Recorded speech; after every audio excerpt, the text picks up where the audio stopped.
नमस्कार। आज हम राजस्थान के बदलती हुई तस्वीर को समझने वाले हैं, और वो भी एक बहुत ही दिलचस्प सोर्स के जरिए। अब ये सवाल सुनने में थोड़ा अजीब लग सकता है ना? कि भाई एक एग्जाम क्विज से क्या पता चलेगा? पर यकीन मानिए, कभी-कभी सबसे गहरी बातें ऐसी ही अनएक्सपेक्टेड जगहों से निकल कर आती हैं। ये कहानी है एक ऐसे राज्य की जो अपनी पुरानी विरासत और नई एम्बिशंस के बीच एक शानदार बैलेंस बना रहा है। मतलब अब ये सिर्फ किलों और महलों की धरती नहीं रही, ये एक ऐसा प्रदेश है जो भविष्य की तरफ बहुत तेजी से अपने कदम बढ़ा रहा है। तो चलिए और गहराई से जानते हैं इसके बारे में। तो आज की हमारी सारी जानकारी का बेस है एक करंट अफेयर्स क्विज। एक ऐसा क्विज जो सही मायनों में राज्य की नब्ज को पकड़ता है। ये देखिए, ये कोई मामूली डॉक्यूमेंट नहीं है। असल में ये उन सारे डेवलपमेंट्स और घटनाओं का एक कलेक्शन है जो आज के राजस्थान की असली पहचान बना रहे हैं। जरा इन पॉइंट्स पे गौर कीजिए। एक तरफ कोटा में राज्य का पहला स्किन बैंक खुल रहा है, जो हेल्थ केयर में एक बहुत बड़ा कदम है। दूसरी तरफ एक नई तितली की प्रजाति खोजी गई है, मतलब पर्यावरण की भी फिक्र है। और यही तो डाइवर्सिफिकेशन है, यही आज के राजस्थान की असली पहचान है। तो सवाल ये उठता है कि आखिर ये सब हो कैसे रहा है? इस तरक्की के पीछे क्या है?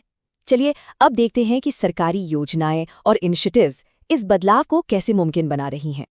देखिए, किसी भी राज्य की नींव होती है उसकी शिक्षा और उसके शहर। और ऐसा लगता है कि राजस्थान इस बात को बहुत अच्छी तरह समझ रहा है, क्योंकि यहाँ बड़े पैमाने पर इन्वेस्टमेंट हो रहा है।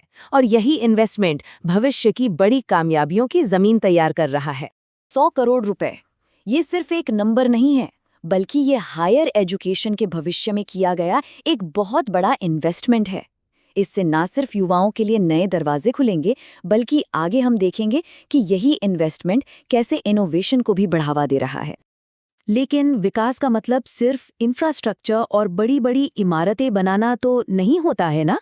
असली विकास तो वो है जो हर नागरिक तक पहुंचे। और ये योजनाएं इसी बात का सबूत है। कंगारू मदर केयर से लेकर बधिर बच्चों के लिए देश का पहला रेजिडेंशियल स्कूल खोलने तक, और तो और बेसहारा पशुओं के लिए भी आर्थिक मदद दी जा रही है। ये दिखाता है कि विकास की सोच कितनी इंक्लूसिव है, कितनी जमीनी है। और जाहिर है, जब माहौल इतना प्रोग्रेसिव हो तो टैलेंट को तो पंख लगने ही है। तो चलिए अब कुछ ऐसे ही लोगों और इनोवेशंस की बात करते हैं जो राजस्थान का नाम देश भर में रोशन कर रहे हैं। देवीलाल मैया हों या फिर तैराक भक्ति शर्मा, ये सिर्फ अवार्ड विनर्स के नाम नहीं हैं।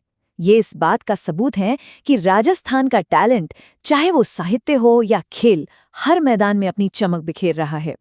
लेकिन कहानी सिर्फ कला और खेल तक ही सीमित नहीं है।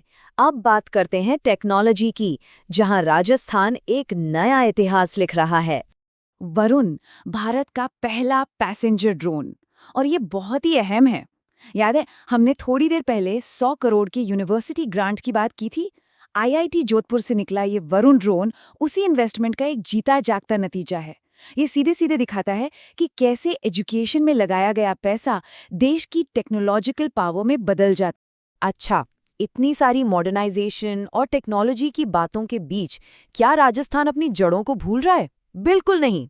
आइए अब देखते हैं कि ये राज्य अपनी अनूठी सांस्कृतिक पहचान को कैसे सहेज रहा है और उसे आगे बढ़ा रहा है। जीआई टैग ये सिर्फ एक स्टिकर या लेबल नहीं होता। ये इस बात की गारंटी है कि वो चीज़ उसी जगह की सदियों पुरानी परंपरा और क्वालिटी को रिप्रेजेंट करती है। इससे लोकल कारीगरों को भी बहुत फायदा होता है। अब यहाँ देखिए राजस्थानी कला की कमाल की डाइवर्सिटी। एक तरफ है नाथ द्वारा पेंटिंग, जो भक्ति और परंपरा से जुड़ी है, और दूसरी तरफ है उस्ता कला, एक अनोखा शिल्प जिसे हाल ही में जीआई टैग मिला है। मतलब अब इसे दुनिया भर में एक खास पहचान मिल गई है। और ये सिलसिला यहीं नहीं रुकता। जोधपुर का मशहूर आरआईएफ फेस्टिवल हो, मुलेला गांव की टेराकोटा कला हो, या फिर घूमर नृत्य, राजस्थान की सांस्कृतिक धड़कन हर कोने में सुनाई देती है। ये एक जीती जागती विरासत है जो आज भी जिंदा है। तो इन सारी बातों को जोड़कर देखें तो आखिर राजस्थान की कहानी है क्या? तो कुल मिलाकर कहानी ये है, एक तरफ है मॉडर्न गवर्नेंस, जहां एजुकेशन और सोशल वेलफेयर पर जोर है। दूसरी तरफ साहित्य, खेल और टेक्नोलॉजी में कमाल की अचीवमेंट्स हैं। और इन सब के साथ अपनी सांस्कृतिक जड़ों को मजबूती से थामे हुए हैं। ये एक ऐसा राज्य है जो परंपरा और तरक्की को एक साथ लेकर चल रहा है। तो सवाल ये है कि जब राजस्थान अपनी शानदार अतीत को इतने डायनामिक भविष्य के साथ मिला रहा है, तो इसकी कहानी आगे क्या मोड़ लेगी? खैर, इसका जवाब तो वक्त ही देगा, लेकिन एक बात तो पक्की है, राजस्थान की ये कहानी देखना वाकई दिलचस्प होगा।